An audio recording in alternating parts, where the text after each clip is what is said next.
So now we study data flow modeling.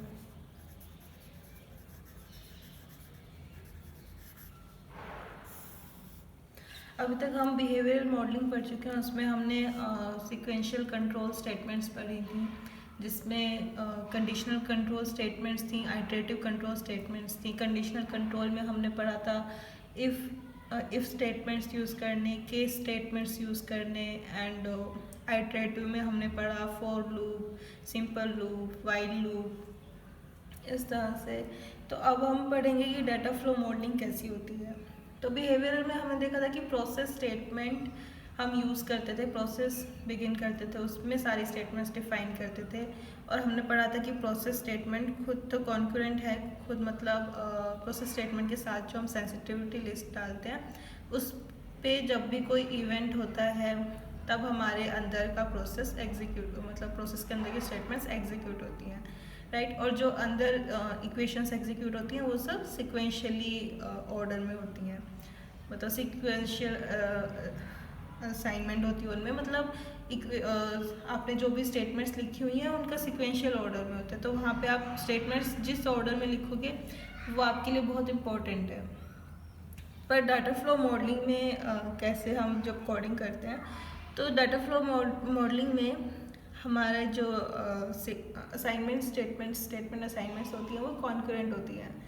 मतलब जैसे हम एक्सप्रेशन लिखते हैं तो राइट हैंड साइड पे हम अपने टारगेट सिग्नल को लिखते हैं और लेफ्ट हैंड साइड पे उसका एक्सप्रेशन लिखते हैं, राइट।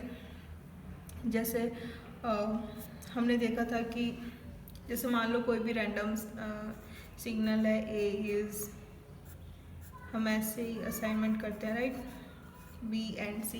तो जैसे ही अगर हमने ये डाटा फ्लो मॉडलिंग में अपने आर्किटेक्चर में स्टेटमेंट लिखी होगी, तो जैसे ही बी या सी भी किसी पे भी कोई भी इवेंट आएगा, ये इक्वेशन हमारी एग्जीक्यूट हो जाएगी। इसके साथ तो अगर कोई और स्टेटमेंट्स होती हैं वो भी, जैसे ही इनमें कोई भी लेफ्ट हैंड साइड में जितने भी सिग्नल्स हैं उनमें से किसी पे भी कोई भी इवेंट किसी भी टाइम पे होगा, तो सारी की सारी स्टेटमेंट्स जो हैं एक साथ एग्जीक्यूट हो जाएंगी। इसको हम कॉन्करेंट सिग्नल असाइनमेंट असेसमेंट कहते हैं, राइट। और हमने पढ़ा था कि प्रोसेस में प्रोसेस स्टेटमेंट में प्रोसेस के अंदर सारी इक्वेशन हमारी सिक्वेंशियल होंगी, तो वहाँ पे ऑर्डर बहुत मैटर करता है कि पहले कौन सा सिग्नल आप एग्जीक्यूट कराना चाहते हो। बट यहाँ पे नहीं मैटर करता, आप कहीं भी रैंडमली आर्किटेक्चर के अंदर सारी स्टेटमेंट्स कैसे भी लिख सकते हो, सब कॉन्फिडेंटली एक साथ इम्प्लीमेंट होंगी। तो ये सिंपली इंट्रोडक्शन था। और अब हम उसमें बिहेवियरल मॉडलिंग में देख चुके हैं कि कैसे हम कंडीशनल कंट्रोल स्टेटमेंट्स का सिंटेक्स क्या है और कौन कौन सी स्टेटमेंट्स होती हैं, राइट। अब हम डाटा फ्लो मॉडलिंग में देखते हैं कि अगर हमें सेम मल्टीप्लेक्सर इम्प्लीमेंट करना हो या ऐसा ही कोई भी डिवाइस इम्प्लीमेंट करना हो, तो वहाँ पे जैसे हम इफ़ स्टेटमेंट यूज़ कर रहे थे, केस स्टेटमेंट यूज़ कर रहे थे, वैसे डाटा फ्लो मॉडलिंग में हम क्या यूज़ करें। तो इनके लिए जो स्टेटमेंट्स बनाई गई हैं उनमें एक तो आती है, दो तरह के सिंटेक्स आप यूज़ कर सकते हो। मैं उनके सिंटेक्स यहाँ लिखती हूँ। अगर जैसे वहाँ पे हम जिस तरह से इफ स्टेटमेंट यूज़ कर रहे थे उसी तरीके से यहाँ पे क्या होगा, सिंटेक्स की कोई भी टारगेट सिग्नल जो आपका है, टारगेट सिग्नल मैंने लिखा, जैसे कुछ भी मैं लिखूँगी यहाँ ए लिखूँगी तो फिर असाइनमेंट और वेवफॉर्म व्हेन,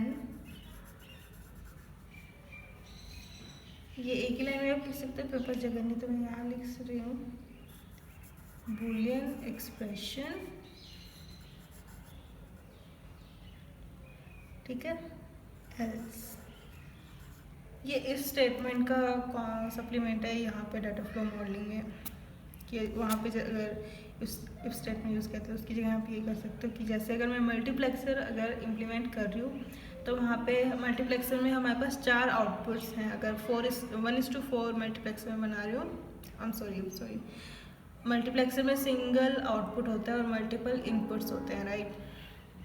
तो अगर मेरे पास 4 इनपुट सिग्नल्स हैं और 2 सिलेक्ट लाइन होते हैं, 4:1 बना रहे हैं, तो अगर 4 इनपुट लाइन्स हैं फॉर 4:1 मक्स के लिए 4 इनपुट लाइन्स हैं, 2 सिलेक्ट लाइन्स हैं और 1 आउटपुट है।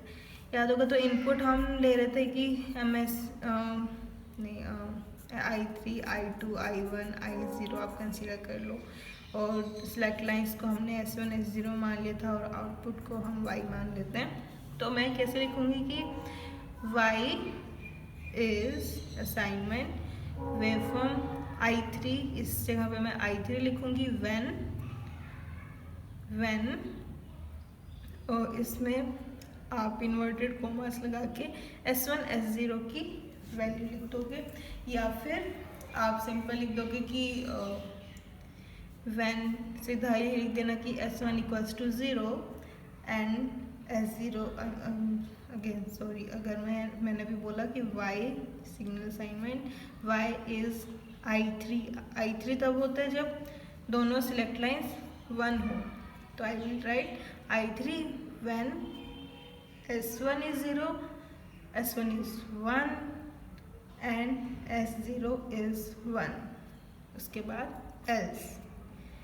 else का मतलब हम जैसे वहाँ पे if और स्टेटमेंट लिख रहे थे, फिर else if करके नेक्स्ट स्टेटमेंट लिख रहे थे, तो यहाँ पे हम क्या करेंगे, फर्स्ट लाइन में स्टेटमेंट सब पूरा लिखेंगे और वहीं पे else लगा देंगे, फिर नेक्स्ट लाइन में फिर से हम सेम दूसरी वेव फॉर्म लिखेंगे, फिर when बूलियन एक्सप्रेशन और फिर एंड में else लगा दिया।